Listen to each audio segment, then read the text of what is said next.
প্রিয় শিক্ষার্থী, হবিগঞ্জ স্কুলের উচ্চ মাধ্যমিক পদার্থবিজ্ঞান ক্লাসে তোমাদেরকে স্বাগতম। আমরা তোমাদের সামনে যে বিষয়টি আজকে নিয়ে এসেছি সেটি অত্যন্ত সহজ একটি বিষয়। সেটি হচ্ছে উচ্চ মাধ্যমিক পদার্থবিজ্ঞান প্রথম পত্রের কাজ, শক্তি ও ক্ষমতা। এই বিষয়টি বেসিক্যালি আমরা এসএসসি ক্লাসেও পড়েছি, কাজ কাকে বলে, শক্তি কী জিনিস, ক্ষমতা কাকে বলে। এবারের যে সিলেবাস, আমাদের সিলেবাসটাতে একটু বিস্তারিত, একটু ব্রডলি কাজ লেখা আছে, শক্তি সম্পর্কে ধারণা দেওয়া আছে, ক্ষমতা সম্পর্কে ধারণা দেওয়া আছে। তো শুরুতেই আমরা দেখতে চাচ্ছি যে কাজ আসলে কী জিনিস। কাজ, আমরা যদি চিত্রটি দেখি সেটি হচ্ছে, যেমন ধরো যে কোনো একটা বস্তু এখানে আছে, বস্তুটার উপরে আমি এফ বল প্রয়োগ করলাম, বস্তুটি সরণ ঘটলো এস, তাহলে কিন্তু এখানে একটি কাজ হবে। আমরা পদার্থবিজ্ঞানের কাজটাকে এভাবে বলি যে কোনো বস্তুর উপর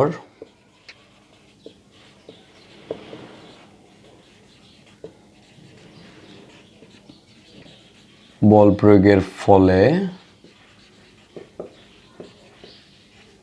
যদি বস্তুটির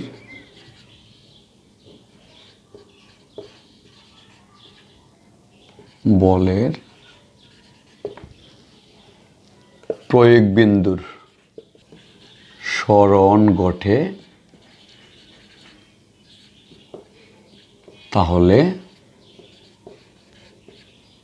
বল ও বলের দিকে সরণের উপাংশের গুণফলকে কাজ বলে। তাহলে কাজ হচ্ছে বল ইন্টু সরণ। তো আমাদের বল হচ্ছে এফ বল, সরণ হচ্ছে এস, তাহলে ডাব্লিউ সমান এফ এস।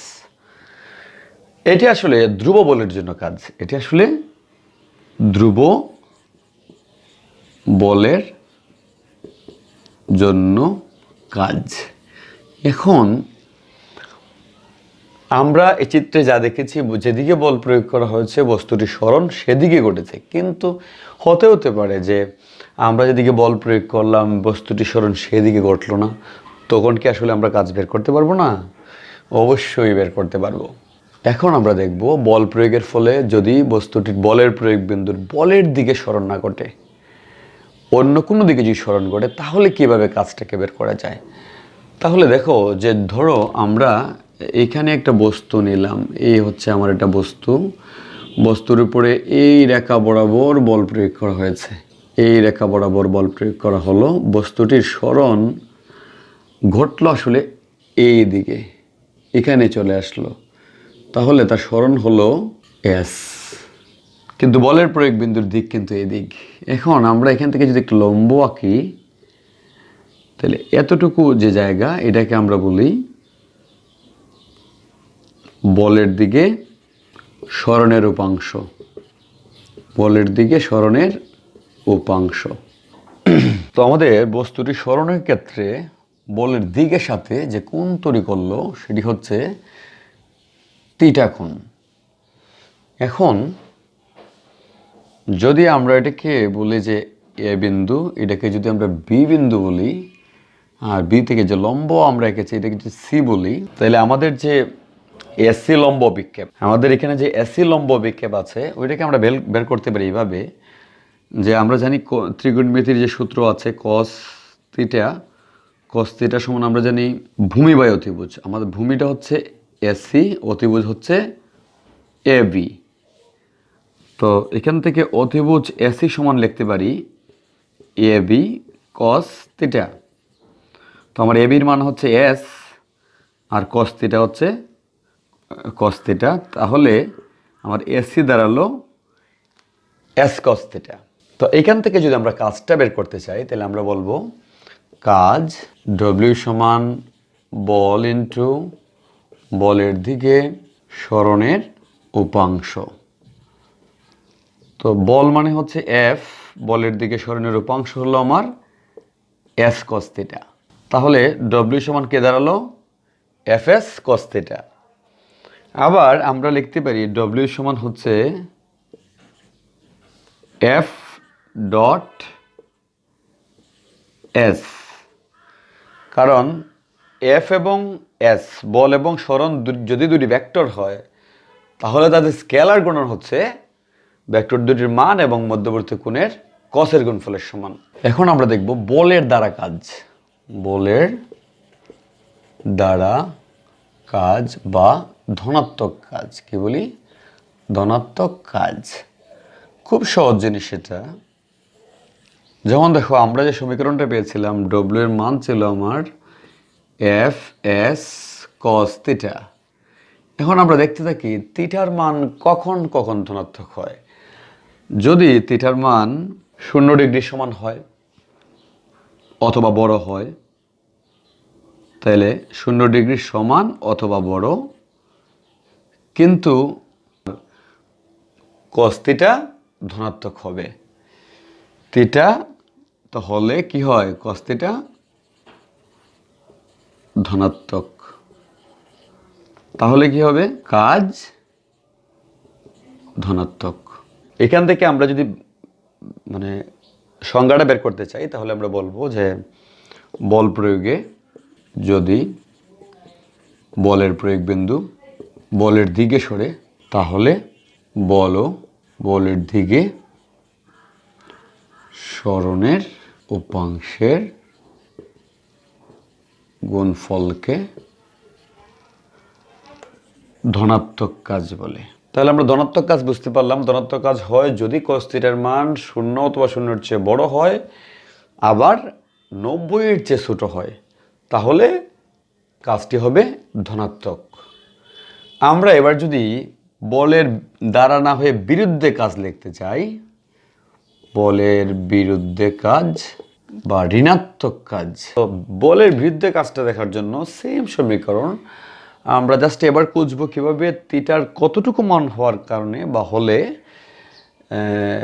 কস থিটার ঋণাত্মক হবে। তো যদি কস থিটার মান 90-এর চেয়ে বড় হয়, 90 ডিগ্রির চেয়ে যদি বড় হয়, তাহলে 90 ডিগ্রির চেয়ে যদি বড় হয়, সমান হলে হবে না, সমান হলে 0 হয়ে যাবে। 90 ডিগ্রির চেয়ে যদি বড় হয়, অথবা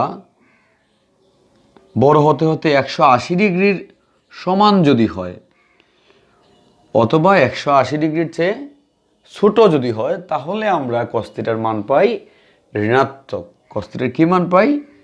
ঋণাত্মক একটা মান পাই কস থিটার। তো কস থিটার মান যদি ঋণাত্মক হয়, তাহলে যে কাজটা দাঁড়ায় সেই কাজটা হবে ঋণাত্মক কাজ।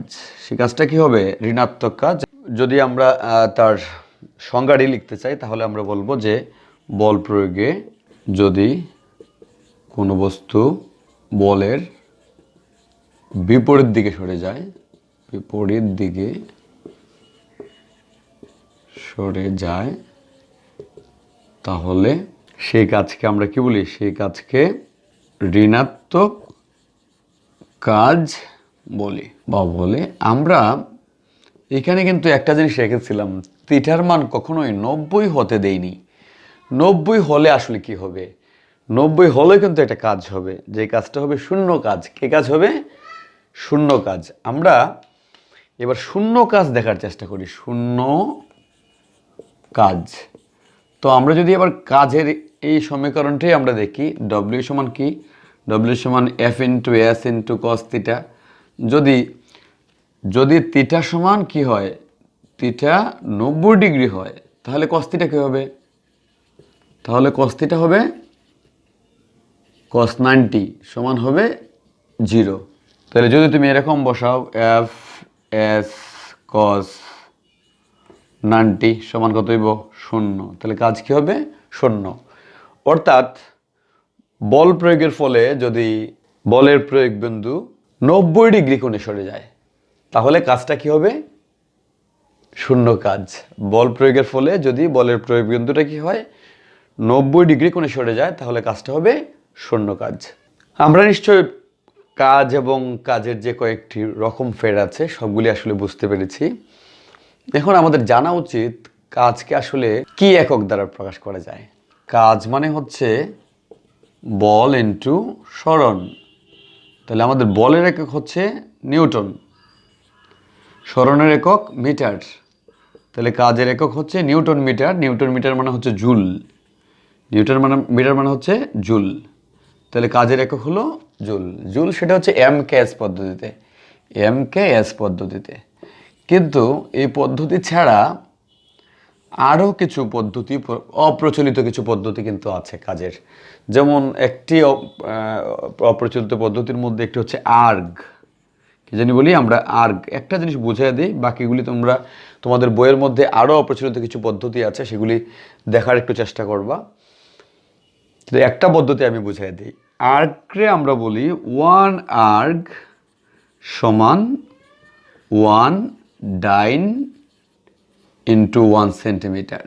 এখন যদি আমরা এটাকে জুলে আনতে চাই, তাহলে চেষ্টা করব আমরা এইভাবে যে 1 ডাইন আমরা লিখতে পারি, 1 ডাইন সমান আবার লেখা যায় 10⁻⁻5 নিউটন। 1 ডাইন সমান 10⁻⁻5 নিউটন, তার মানে তুমি লেখো 10⁻⁻5 নিউটন। আর যে সেন্টিমিটার আছে যদি মিটারে নেই তাহলে হবে 10⁻⁻2 metre, that is 10⁻⁻7 newton metre, মানে হচ্ছে জুল। এখন হিসাব করো যে 1 আর্গ সমান 10⁻⁻7 জুল, তাহলে 1 জুল সমান কি হবে? 1 জুল সমান হবে 10⁻7 আর্গ। তোমাদের বইগুলিতে এই বিষয় সম্পর্কে আরও কিছু লেখা আছে, আরও কিছু একক আছে কাজের জন্য, ফুট পাউন্ডার ইত্যাদি ইত্যাদি। তোমরা একটু চেষ্টা করবে এই জিনিসটি মেন বই থেকে একটু পড়ার। তাতেও যদি তোমাদের বোঝার মানে একটু ঘাটতি থাকে, অবশ্যই কমেন্টসে বিষয়টি জানাতে হবে। তো যাই হোক, গেল আমাদের কাজ এবং কাজের সব কিছু। কিন্তু আমরা এখন পর্যন্ত যে কাজগুলি দেখেছি সবগুলি কাজ হচ্ছে ধ্রুব বল দ্বারা কৃত কাজ। সবগুলি কাজ হচ্ছে ধ্রুব বল দ্বারা কৃত কাজ। ধ্রুব বল দ্বারা কৃত কাজ মানে হচ্ছে যে বল দ্বারা আমরা এই কাজটা সংগঠন করতে যাচ্ছি সেই বলের কোনো পরিবর্তন ঘটবে না।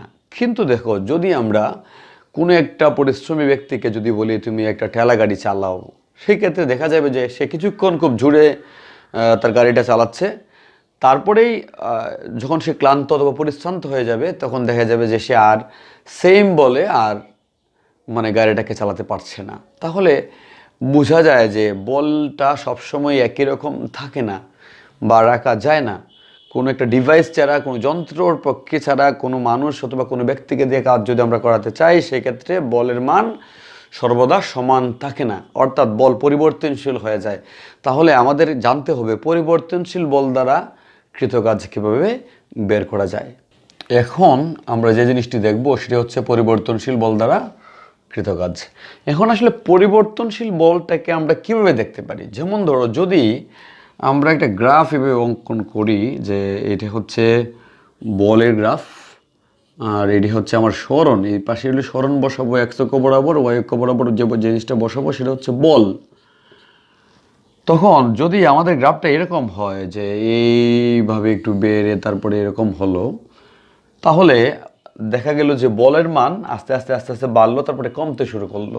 তাহলে দেখা গেল যে এই গ্রাফটি হচ্ছে একটি পরিবর্তনশীল বল। কীরকম দেখো, যে যদি আমরা ওই অবস্থানটাকে বলি যে xi, আদি অবস্থায় বলের মান হচ্ছে xi। এখন যদি আমরা তার সামান্য সরণ ঘটাই, যেটাকে আমরা বলতে পারি ডেল্টা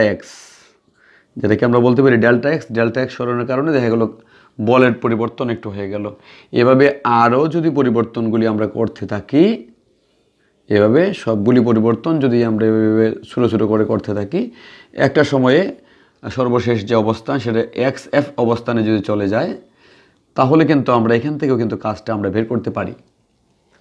এখানে বল বারবার পরিবর্তিত হয়েছে এবং বলের মানটা চেঞ্জ হয়েছে। সরণের অংশটাকে আমরা সবসময় সমান রেখেছি এবং বলেছি যে সেটা হচ্ছে ডেল এক্স অথবা ডেল্টা এক্স। এখন যদি মনে করো যে আমরা ক্ষুদ্র ক্ষুদ্র বলের জন্য ক্ষুদ্র ক্ষুদ্র কাজ যদি আমরা বের করতে চাই, যেমন এখানটা যে বলের পরিবর্তনটা ছিল এখান থেকে এখান পর্যন্ত, এই বলটাকে যদি আমরা F1 বলি এবং তার জন্য যে সরণটা ঘটেছে সেটা হচ্ছে ডেল্টা এক্স, তাহলে আমরা যে ক্ষুদ্র কাজটা বের করতে পারি, তাহলে W1 হবে W1 সমান F1 ইন্টু ডেল্টা এক্স। আবার ধরো যে দ্বিতীয় যে অংশটা আছে, এখান থেকে যদি আমরা যে বলের পরিবর্তন, সেই পরিবর্তিত বলকে যদি আমরা F2 বলি, তাহলে আমরা বলতে পারি W2 ক্ষুদ্র যে কাজটা হবে সেটা হচ্ছে F2 ইন্টু ডেল্টা এক্স।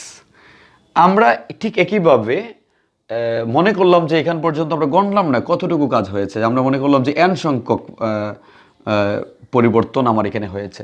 যদি n সংখ্যক পরিবর্তন হয় তাহলে যে মোট কাজটা আমরা পাই, মোট কাজ W সমান হবে W1 plus W2 plus W3 ইত্যাদি ইত্যাদি লেখার পরে WN সমান পর্যন্ত। তাহলে আমরা এখান থেকে বলতে পারি যে W এটার হচ্ছে F1 delta x plus F2 delta x plus কত F3 ডেল্টা এক্স, এভাবে plus dot dot FN delta x. যদি আমরা একটা কাজ করি যে প্রত্যেকের কাছ থেকে যদি আমরা একসাথে যদি সামেশন বা গাণিতিক সমষ্টি আকারে যদি লিখতে চাই তাহলে আমরা কিন্তু যে জিনিসটা লিখতে পারি সেটা হচ্ছে সামেশন, বা এভাবে চিহ্ন দিয়ে লিখতে পারি F ডেল্টা এক্স। কিন্তু আসলে যোগফল কার থেকে কার যোগফল, এই লিমিটটা যদি আমরা দিতে চাই তাহলে আমরা এখানে নতুন একটা সিম্বল লিখব, এটা হচ্ছে কে।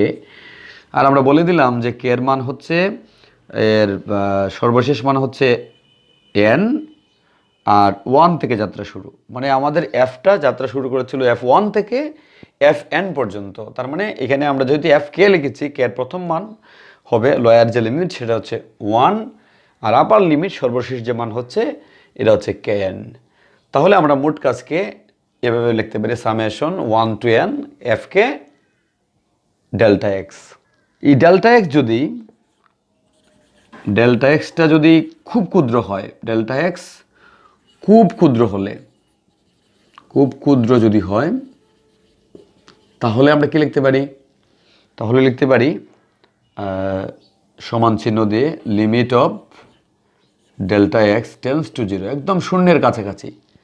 শূন্যের কাছাকাছি যদি হয় তখন দেখো যে যে জিনিসটা লেখা যায় যে FK 1n ডেল্টা এক্স, এই একটা সমীকরণ কিন্তু আমরা মানে আনতে পারি। বাট এই অংশটাকে ক্যালকুলাসের ভাষায় যদি আমরা লিখতে চাই তাহলে যে জিনিসটি হবে এটা হবে যে integration of fx into dx, এর লোয়ার লিমিট xi এবং আপার লিমিট হচ্ছে xf, অর্থাৎ বস্তুটার আদি অবস্থান ছিল xi এবং সর্বশেষ অবস্থানটা হচ্ছে xf। তাহলে বস্তুটির মোট সরণ হলো xi থেকে xf পর্যন্ত, আর আমরা লিখেছিলাম ফাংশন অফ x অথবা fx ইন্টু কত ডেল্টা এক্স। এখন প্রশ্ন হলো আমরা fx বললাম এই কারণে, আসলে এখানে fটা হচ্ছে x এর ফাংশন, যখন x চেঞ্জ তখন fও চেঞ্জ হচ্ছে।